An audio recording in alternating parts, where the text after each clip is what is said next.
SOPs, or standard operating procedures, are basically step-by-step instructions of how to complete a particular task or workflow in your business.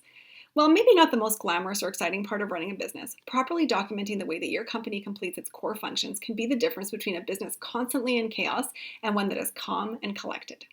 In today's video, we're going to talk about the best practices for creating the SOPs that can have such an enormous impact on your business. My name is Kari, and I'm a business operations specialist. I help 6- and 7-figure entrepreneurs to build simple, sustainable businesses by establishing a solid operational foundation. I made a video a while back that dives into the big question of why you need systems in your business, and I'll link that in the description below. In it, we touched on the fact that systems help your business in lots of different ways, including repeatability, reliability, efficiency, creativity, and stability. A business without SOPs is one that is constantly reinventing the wheel, and that can be extremely unstable because it relies on people holding all of the operational knowledge. While it's a beautiful thing to have team members that are reliable and capable, putting all of your eggs in that basket leaves you vulnerable to emergencies and sudden changes to your team. One objection to building out SOPs is that it's time-consuming, and, well, it is. There's not really any way around that, but it is absolutely worth it and essential if you want your business to grow. Not only do these documents help your team in the day-to-day, but I also like to think about it as kind of an insurance policy for your business. You gain the peace of mind knowing that your team could continue to function even if you had a core member that had to step away suddenly or was moved to a new role, and that will definitely help you sleep better at night. Now, when it comes to actually documenting systems, there's a couple of different ways to do it. If you're in a rush, a great way to be able to pass knowledge off to someone else is to just take a screen share video of the task as you're doing it. This enables you to give a verbal play-by-play of exactly what it is that you're doing, and you can then take that video and give it to the person who's going to become the new owner of the task. You can ask them to then go through the video and to create a written step-by-step outline of exactly what you talked about in the video.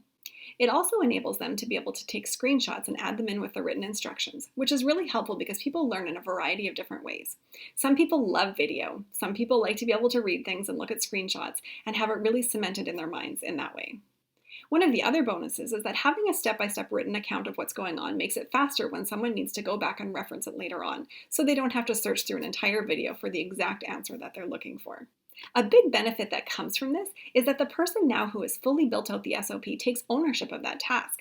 And because they're the ones who went through and picked out the step-by-step process from the video, they have an excellent understanding of what it is that they need to do to be able to see the task through to completion. Once they finish creating the SOP based on the video that you've given them, it's really important that they come back to you as the previous task owner and make sure that no steps were missed. As soon as it's been approved, don't forget to go through and use that step-by-step process to do the task at hand and make sure that the results that are being achieved are exactly what you're looking for. If you have a little bit more margin, you have the opportunity to really optimize your workflow before documenting it. Sit down with your process and map out step-by-step what needs to be done. There's something very interesting that happens when you actually write down all of the steps rather than just running through them in your head. And you'll often see that there are certain steps that maybe aren't in alignment anymore, or could be reordered, or steps that could be removed from the process altogether because they don't make sense overall. Just because you've always done something in a particular way definitely doesn't mean that it makes sense to keep doing it in that manner. Taking the time to optimize pays off exponentially down the road. And once you've had a chance to work through, optimize, and record your process step-by-step in written form, now give it to someone else who's never done the task before and see if they're able to complete the task in the same way that you want it done. This gives you a chance to address any concerns that come up, to be able to add clarification where it's needed, and it really allows you to hone in to make sure that your process is as optimized as it possibly can be.